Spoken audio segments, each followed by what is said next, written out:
Bismillahirrohmanirrohim. Assalamualaikum warahmatullahi wabarakatuh. Apa kabar adik-adikku, siswa-siswi kelas 9 dimanapun kalian berada? Alhamdulillah saya Eli Parliani bisa bertemu lagi dengan kalian semua dalam pembelajaran IPS kelas 9. Pertemuan kali ini materinya melanjutkan dari apa yang sudah kita bahas pada pertemuan yang lalu, yaitu mengenai globalisasi. Pada pertemuan yang lalu yang dibahas dari globalisasi yaitu pengertian dan bentuk globalisasi. Nah, sekarang bahasan kita yaitu mengenai dampak positif dan negatif dari globalisasi. Tujuan pembelajaran yang ingin dicapai setelah kegiatan pembelajaran ini dilakukan yaitu diharapkan kalian dapat menganalisis dampak globalisasi baik positif maupun negatif dalam kehidupan bangsa Indonesia.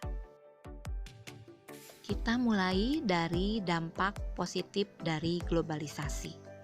Yang pertama, berkembangnya ilmu pengetahuan dan teknologi atau IPTEK. Globalisasi membawa masyarakat melakukan penyesuaian terhadap perubahan sosial dan budaya. Hal ini dapat dilihat dari minat masyarakat terhadap ilmu pengetahuan yang semakin besar.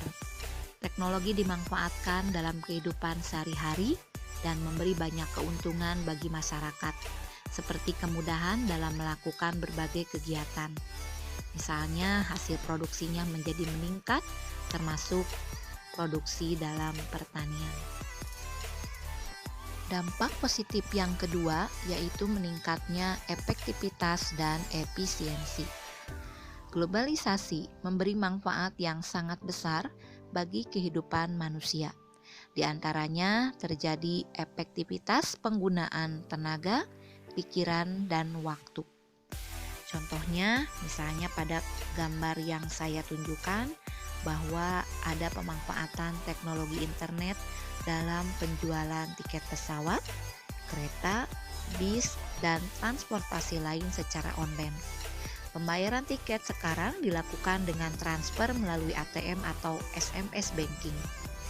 Mengapa cara pembelian dan pembayaran semacam ini banyak dipilih oleh pengguna jasa transportasi? Karena dianggap pembelian tiket seperti ini dianggap lebih efektif dan efisien. Dalam hitungan menit saja, tiket yang kita inginkan sudah ada di dalam genggaman.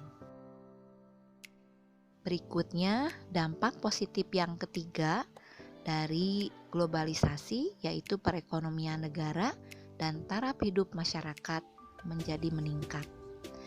Globalisasi ekonomi terjadi di bidang produksi, perdagangan, investasi atau penanaman modal, pasar tenaga kerja, yang berdampak positifnya yaitu makin berkembang dan meningkatnya perekonomian sebuah negara. Salah satunya, makin banyak modal dari luar negeri yang masuk ke sebuah negara. Dampak positif yang keempat dari globalisasi yaitu komunikasi yang makin mudah dan makin cepat. Media komunikasi beralih dari melalui media surat, kemudian bergeser ke media lain, diantaranya seperti surat elektronik, yaitu email, telepon, media jejaring sosial, dan sebagainya. Saat ini media komunikasi lebih disukai masyarakat secara online karena dianggap lebih mudah dan juga lebih cepat. Adik-adik, dampak positif yang keenam dari globalisasi yaitu berkembangnya dunia pariwisata. Globalisasi berdampak positif bagi perkembangan dunia pariwisata di suatu negara termasuk di Indonesia. Tempat-tempat wisata semakin dikenal masyarakat dunia melalui berbagai teknologi seperti internet dan media sosial lainnya.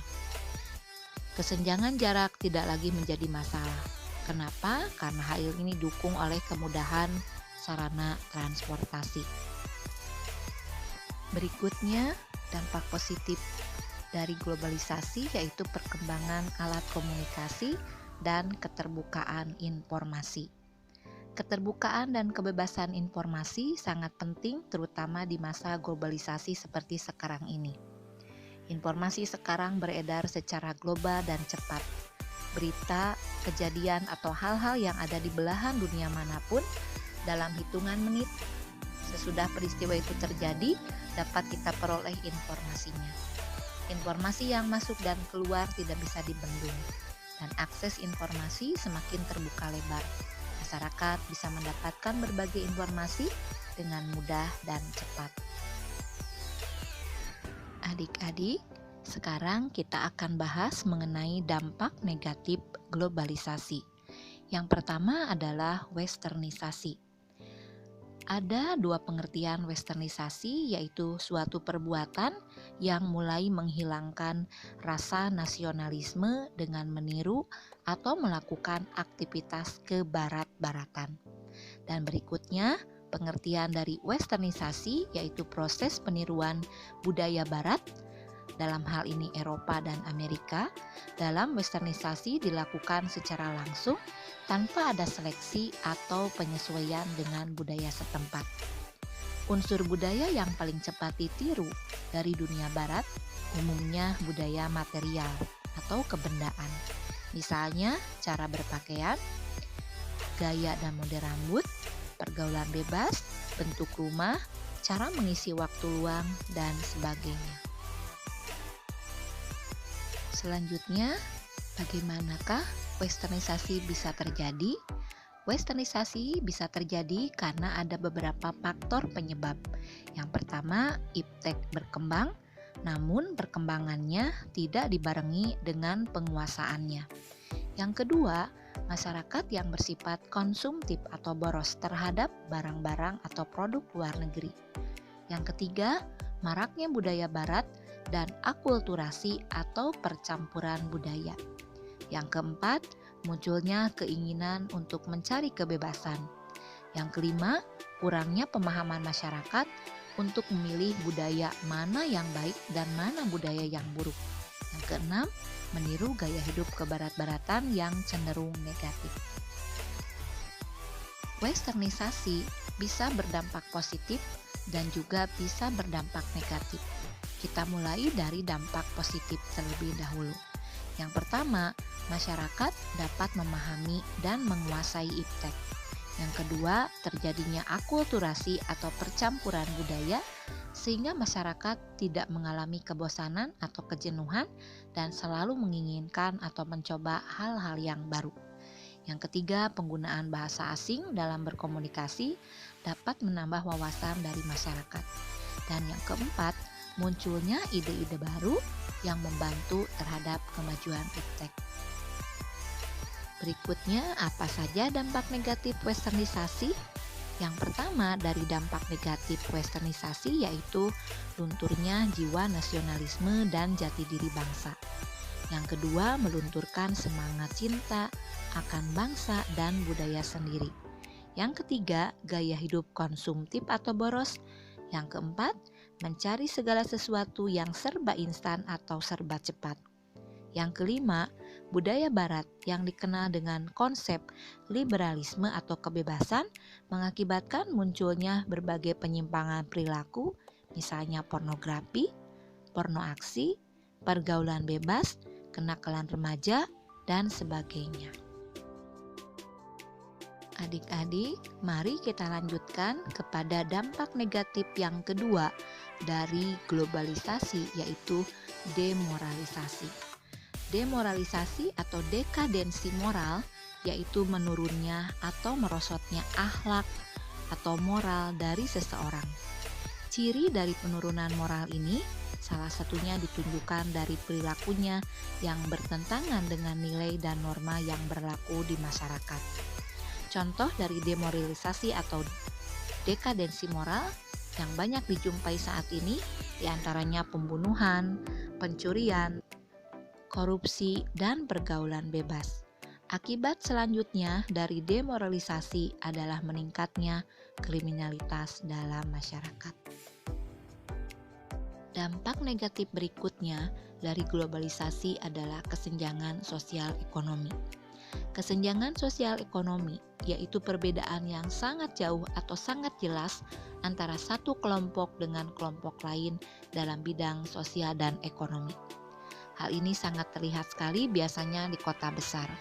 Kesenjangan sosial ekonomi dapat terjadi karena pembangunan dan modernisasi tidak dilaksanakan secara merata dan berimbang. Akibatnya, di satu pihak berkembang golongan masyarakat yang kaya dan serba mewah. Namun di sisi lain, berkembang golongan masyarakat yang hidup di bawah garis kemiskinan.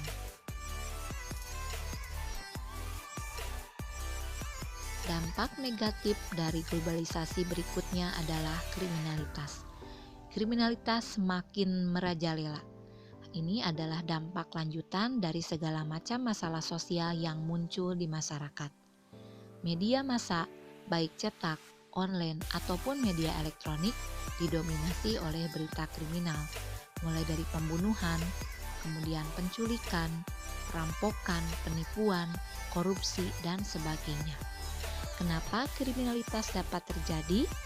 Kriminalitas terjadi karena ada beberapa faktor penyebab, seperti pertentangan dan persaingan, perbedaan ideologi politik, kepadatan dan komposisi penduduk, perbedaan antara si kaya dan si miskin, juga perbedaan pendapatan, serta mentalitas yang labil. Dan akibat dari kriminalitas diantaranya merugikan pihak lain, baik material maupun imaterial, kemudian merugikan negara, dan mengganggu stabilitas keamanan masyarakat. Apa solusi yang bisa dilakukan untuk mencegah daripada terjadinya kriminalitas, yaitu diantaranya menegakkan sanksi hukum yang tegas dan hukum tanpa pandang bulu, kemudian mengaktifkan peran orang tua dan lembaga pendidikan dalam mendidik anak, selektif terhadap budaya asing yang masuk agar tidak merusak nilai budaya bangsa, serta menjaga kelestarian dan kelangsungan nilai dan norma yang berlaku di masyarakat. Dampak selanjutnya yang kelima dari dampak negatif globalisasi adalah pencemaran lingkungan. Masuknya perusahaan asing dan pembangunan sebagai proses dari globalisasi membawa perubahan pula dalam lingkungan alam.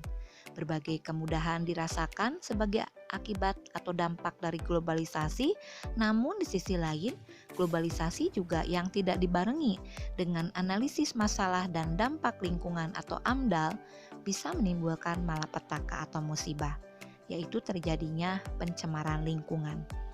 Hal itu dapat diakibatkan oleh teknologi dan alat atau mesin yang digunakan oleh pabrik pengolahan ataupun industri. Adik-adik, berikutnya dari dampak negatif globalisasi adalah kenakalan remaja atau juvenile delinquency.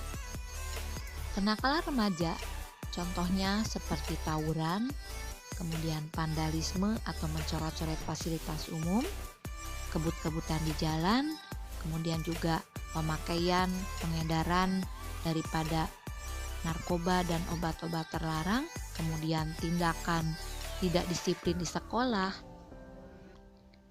di rumah, di tempat umum, misalnya suka membolos kalau di sekolah, tidak patuh dan hormat pada orang tua serta guru. Kemudian juga tindakan melakukan penyimpangan seksual, misalnya pemerkosaan, pencabulan, dan juga tindak kriminal lain misalnya mencuri, merampok, membunuh, dan sebagainya. Adik-adik, yang ketujuh dari dampak negatif globalisasi adalah individualisme yang semakin tinggi. Individualisme yaitu perilaku yang mementingkan diri sendiri dan tidak mau tahu urusan atau kepentingan orang lain. Di kota besar, sikap individualisme sangat jelas. Bahkan dengan tetangga yang jaraknya berdekatan pun belum tentu saling mengenal. Hal ini disebabkan karena sosialisasi yang dilakukan hanya berdasarkan kepentingan semata. Pada masa sekarang, sikap individualisme semakin tinggi lagi.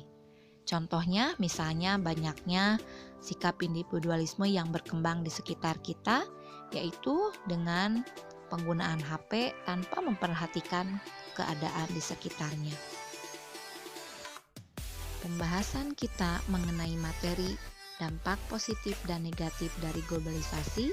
Saya cukupkan dulu sampai sini dan saya minta kalian coba kerjakan soal latihan yang saya berikan. Yang pertama, jelaskan yang dimaksud dengan westernisasi. Kemudian yang kedua, jelaskan perbedaan antara modernisasi dan westernisasi. Dan yang ketiga, berikan masing-masing 2 contoh dari dampak positif dan negatif globalisasi. Adik-adik, saya haturkan banyak terima kasih atas perhatian kalian semua. Mudah-mudahan kita di lain waktu bisa bertemu kembali dalam pembelajaran IPS kelas 9 dengan pokok bahasan atau subpokok bahasan yang berbeda. Wassalamualaikum warahmatullahi wabarakatuh.